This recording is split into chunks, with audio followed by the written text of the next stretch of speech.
기도하겠습니다. 사랑의 하나님, 오늘을 살게 하시고 예배의 자리에 있게 하심 감사합니다. 모든 영광과 찬양을 주님 홀로 받으시고 하늘 평안으로 위로하여 주옵소서. 허물과 죄를 가지고 주 앞에 나왔습니다. 온전하게 하시는 주님의 보혈로 씻어주시고 말씀을 통해 새롭게 되는 은혜를 누리게 하옵소서.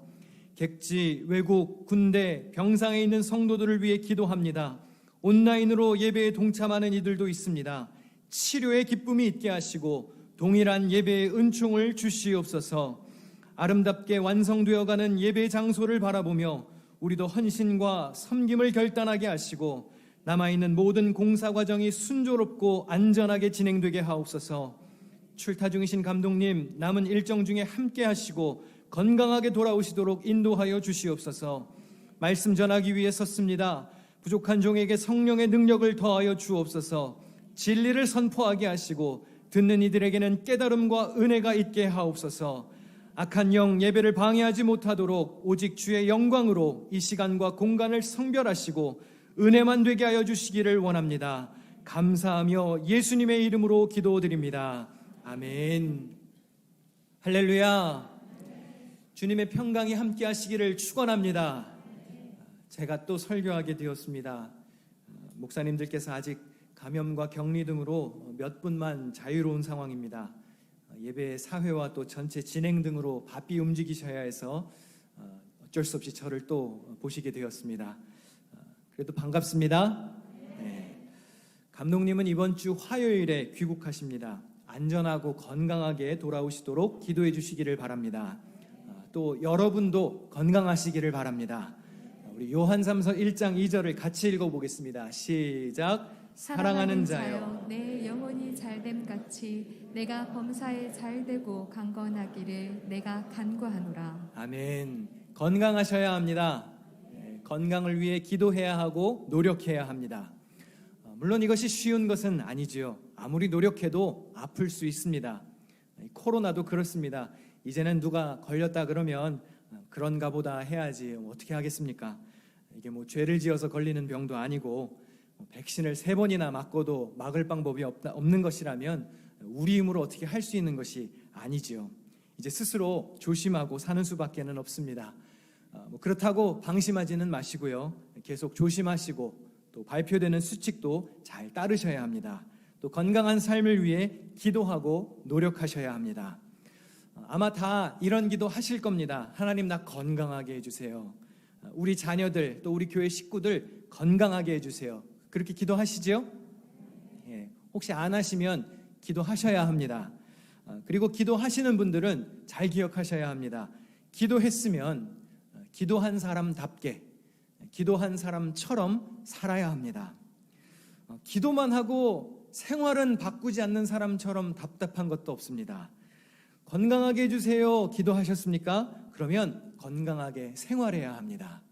건강한 밥도 드시고 건강을 해치는 나쁜 습관은 버려야 합니다.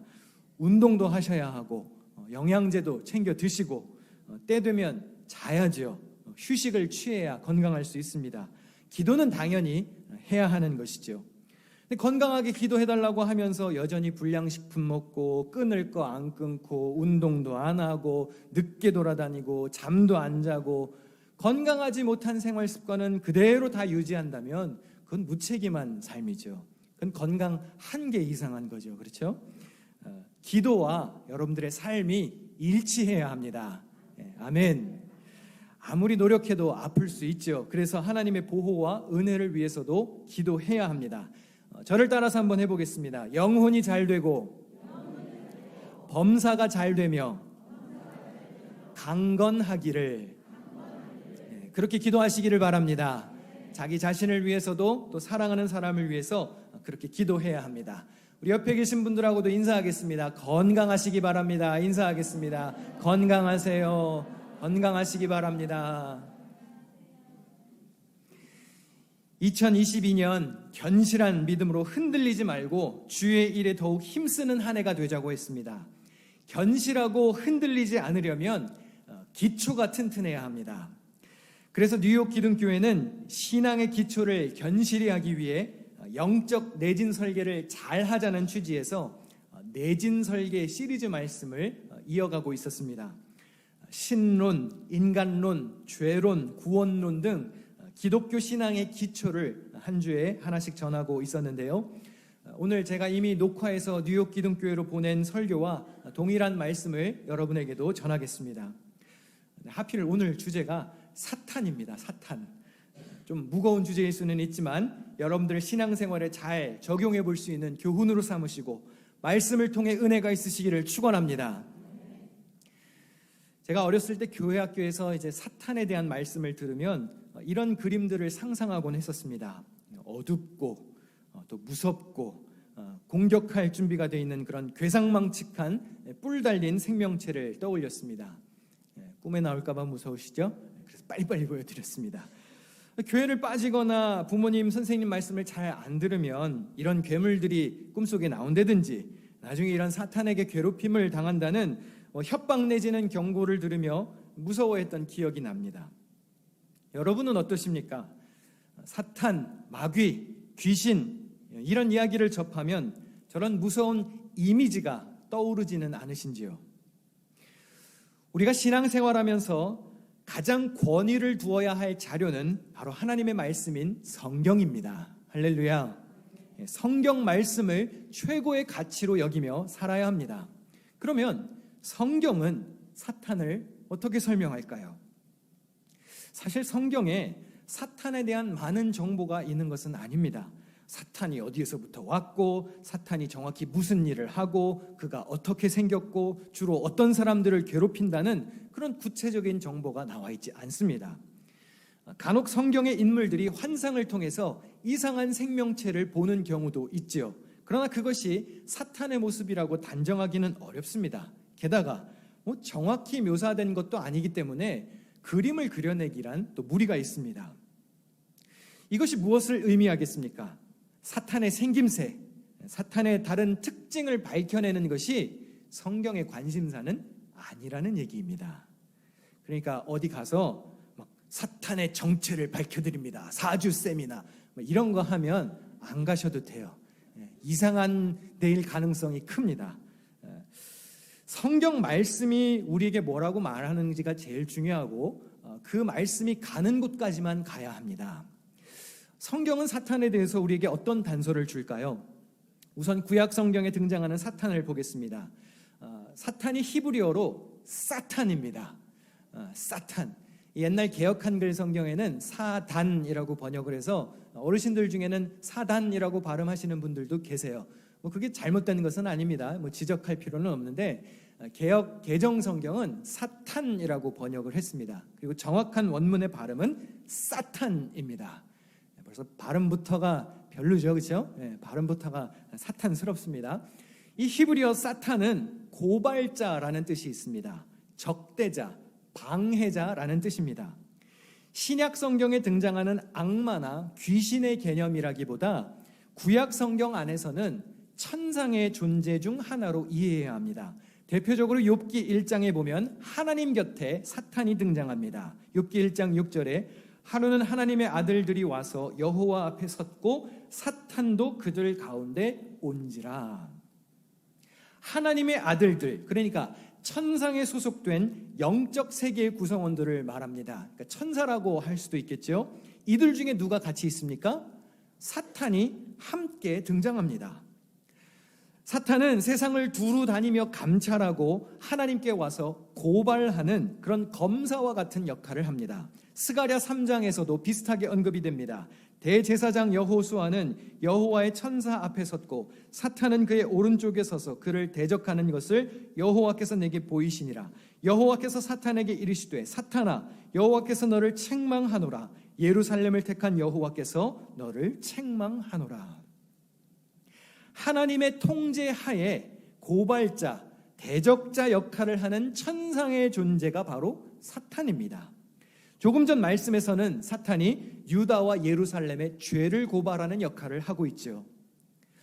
구약 시대에서 헬라 시대, 그러니까 그리스 제국 시대를 거쳐서 신약 시대로 오면 사탄이 영적 악마의 개념으로 자리 잡습니다. 그러니까 세계관이 달라져 있죠.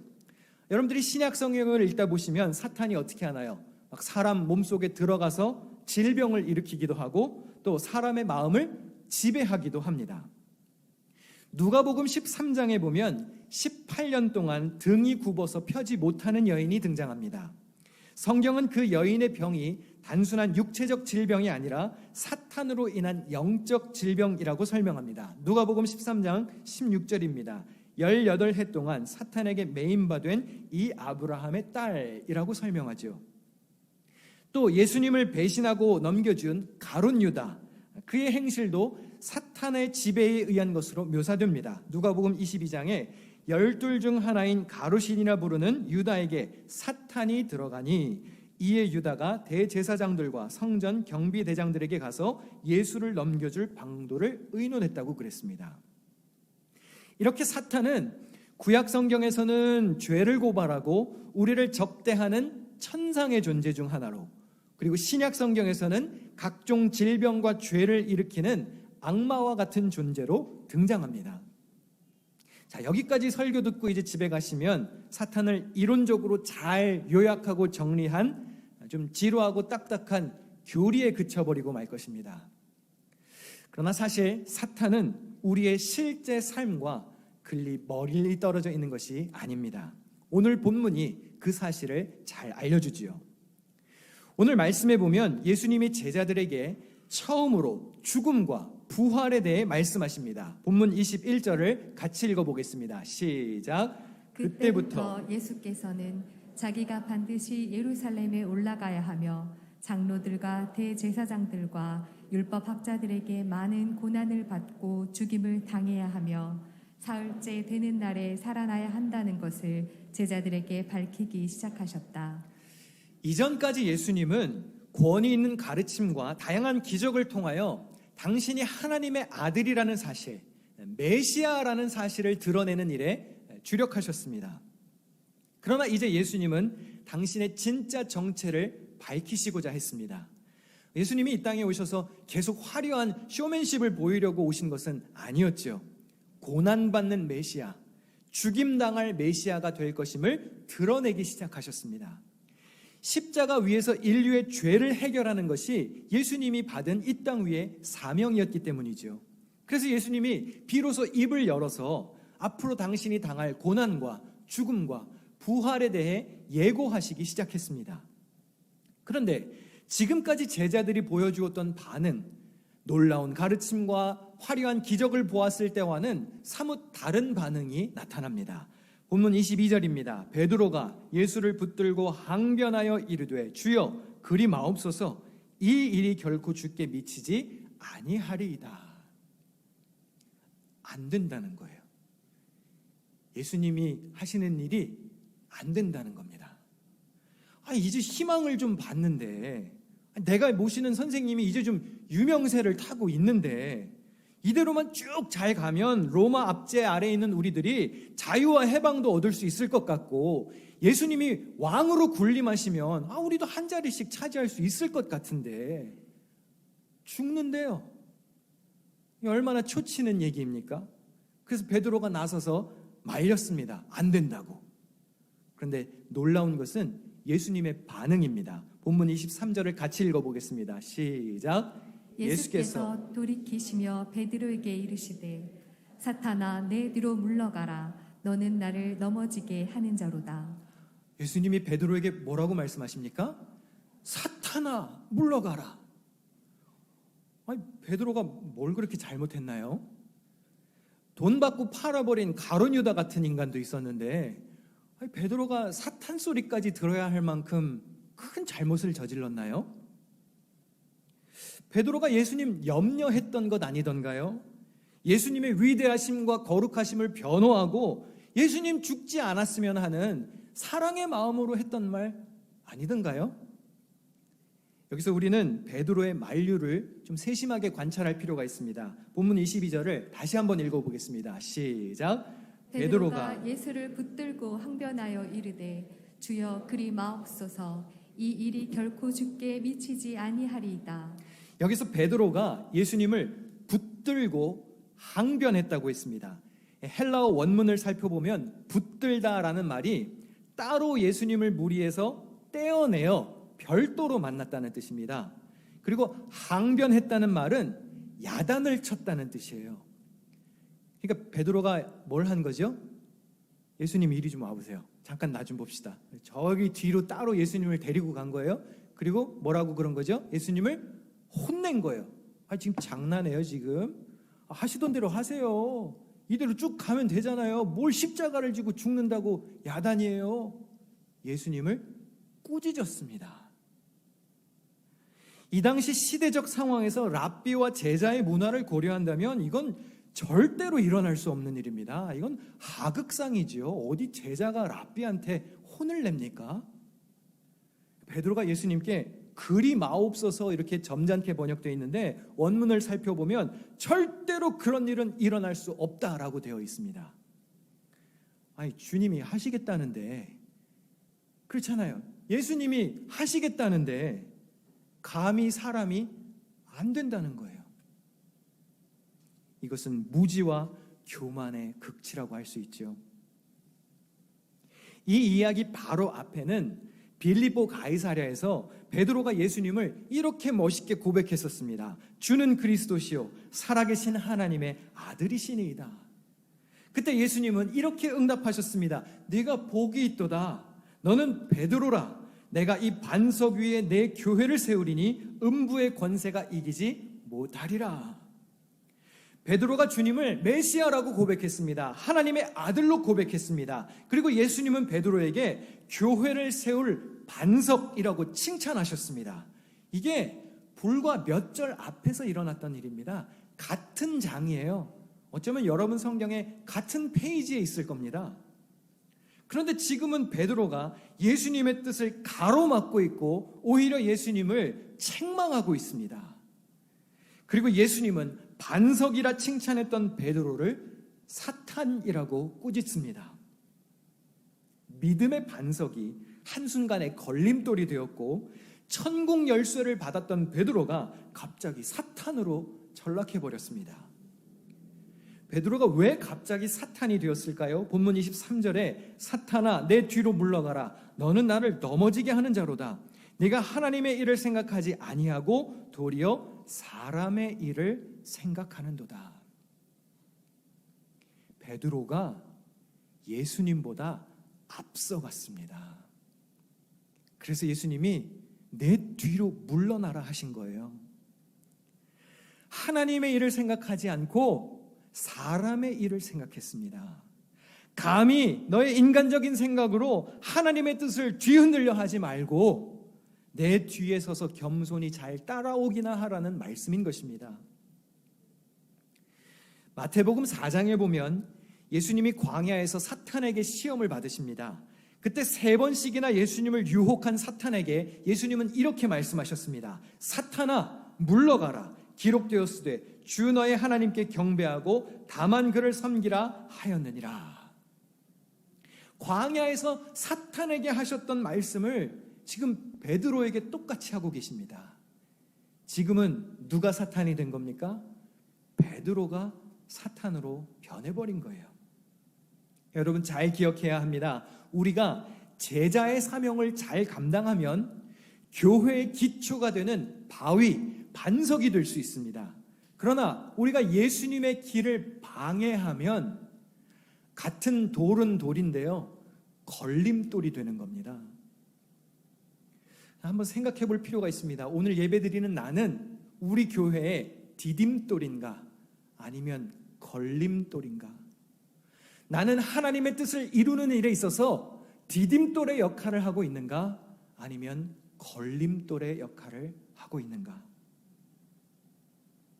베드로는 하나님의 일을 생각하지 않고 사람의 일을 생각했습니다. 하나님의 일이란 인간의 구원을 위해 십자가의 길, 희생의 길로 향하는 것이었습니다. 사람의 일이란 나의 안전과 이익을 먼저 생각하는 길입니다. 예수님은 인간을 구원하시려고 숭고한 희생을 다짐하셨습니다. 그러나 베드로는 하늘의 뜻을 생각하지 않고 사라질 것들에 대한 보존 욕구가 앞서 있었습니다. 여러분, 사탄이 어떻게 생겼는지를 알아내는 게 중요한 게 아닙니다. 사탄의 정체가 뭐고 사탄이 무슨 일을 하고 임무가 뭔지 그게 중요한 게 아니에요. 혹시 그런 일에 열을 내고 있는 사람이 주변에 있다면 조용히 가서 이렇게 말씀해 주십시오. 예수나 잘 믿어라.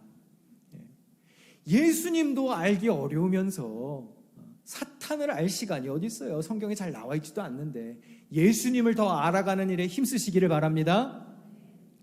예수님을 앞서는 자가 사탄입니다. 그리고 중요한 건 그 사탄이 내가 될 수 있음도 알아야 하는 겁니다. 그게 중요한 것이죠.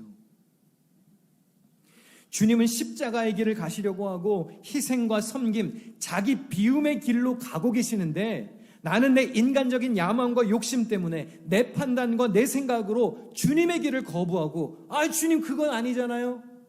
하나님 그러시면 안 되죠. 라고 말하는 태도, 그게 사탄이 되는 길입니다. 하나님보다 앞서는 것은 교만이기도 합니다. 초대교회의 교부들은 교만을 포함한 7가지 죄악을 모아서 7죄종, 7 deadly sins라고 불렀습니다. 죽음에 이르는 7가지 죄악. 거기에는 교만, 시기, 탐욕, 탐식, 분노, 정욕, 나태가 포함되어 있습니다. 극악한 7가지 죄악 중에 첫 번째로 꼽히는 것이 무엇이냐? 교만입니다. 교만. 뭇별의 보좌라고 표현하기도 하죠. 그런데 한번 질문해 보겠습니다. 교만이 뭐가 그렇게 나쁜가요? 교만이 왜 그렇게 나쁘죠? 옆에 교만한 사람 있으면 저렇게 살다 죽어야지 뭐 그렇게 생각하면 그만이고, 그 사람이 뭐 교만해서 옆 사람을 죽이는 것도 아닌데 교만이 뭐가 그렇게 죽음에 이르는 극악한 죄악일까요? 신명기 8장 말씀을 한번 보겠습니다. 네 마음이 교만하여 네 하나님 여호와를 잊어버릴까 염려하노라. 여호와는 너를 애굽 땅 종되었던 집에서 이끌어내시고 너를 인도하여 물이 없는 건조한 땅을 지나게 하셨으며 또 너를 위하여 단단한 반석에서 물을 내셨으며 네 조상들도 알지 못하던 만나를 광야에서 네게 먹이셨나니 그러나 네가 마음에 이르기를 내 능력과 내 손의 힘으로 내가 이 재물을 얻었다 말할 것이라. 네 하나님 여호와를 기억하라. 그가 내게 재물 얻을 능력을 주셨음이라. 교만이 무엇이 문제입니까? 하나님을 잊어버리게 만듭니다. 하나님을 잊게 만들어요. 그게 교만의 문제입니다. 아무것도 아니었던 나를 하나님이 구원해 주셨습니다. 노예였던 이스라엘 백성들을 전적인 하나님의 은총으로 구해내셨습니다. 그런데 교만이 마음속에 조금 들어가니까 무슨 일이 벌어지죠? 내가 잘한 거야. 내 능력이 뛰어나서 그런 거야.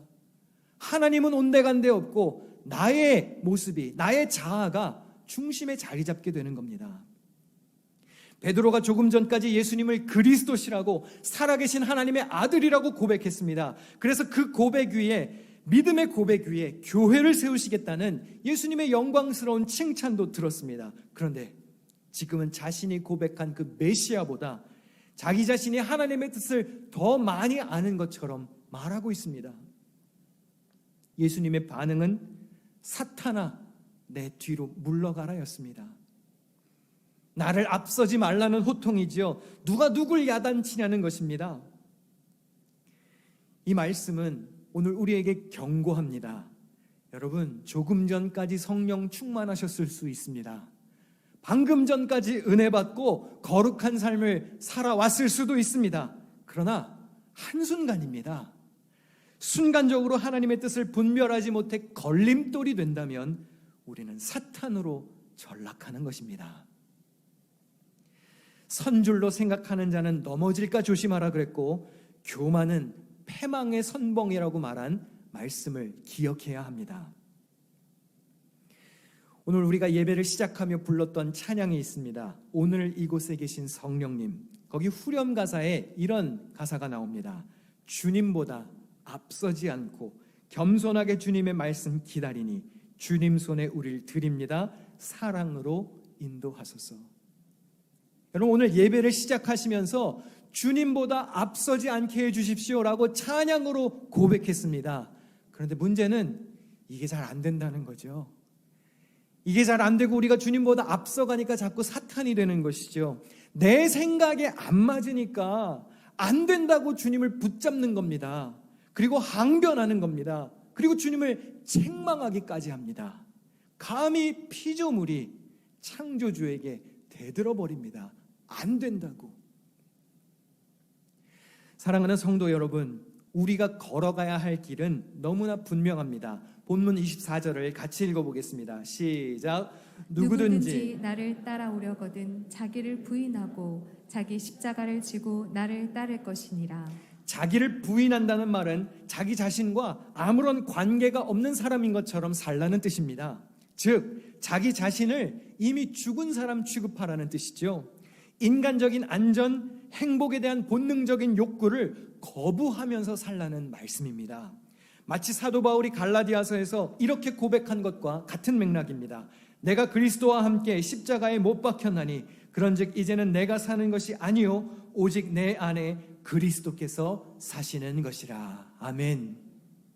나는 십자가에서 죽고 이제 나는 없는 것입니다. 오직 예수로만 사는 것이죠. 이 사순절 기간에, 아니 우리가 믿음의 여정을 다 마칠 때까지 실천할 수 있는 최고의 거룩은 무엇일까요? 바로 예수 그리스도의 십자가를 짊어지는 것입니다.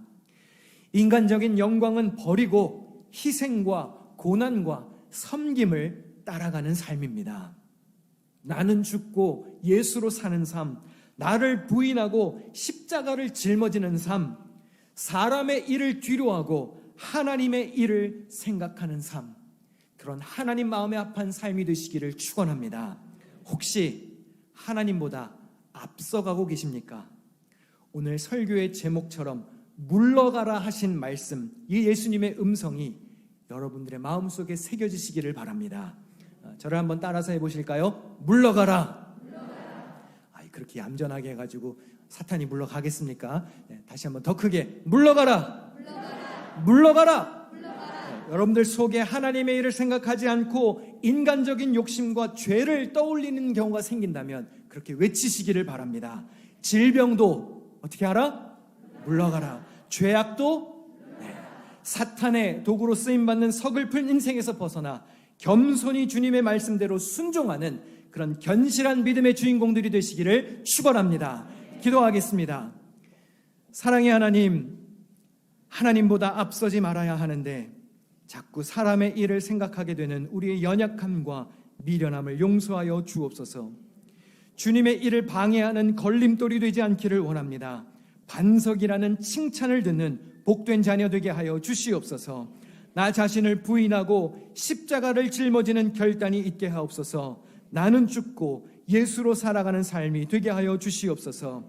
견실하여 흔들리지 않는 기둥교회 성도들 되게 하실 줄로 믿사오며 예수님의 이름으로 기도하옵나이다. 아멘.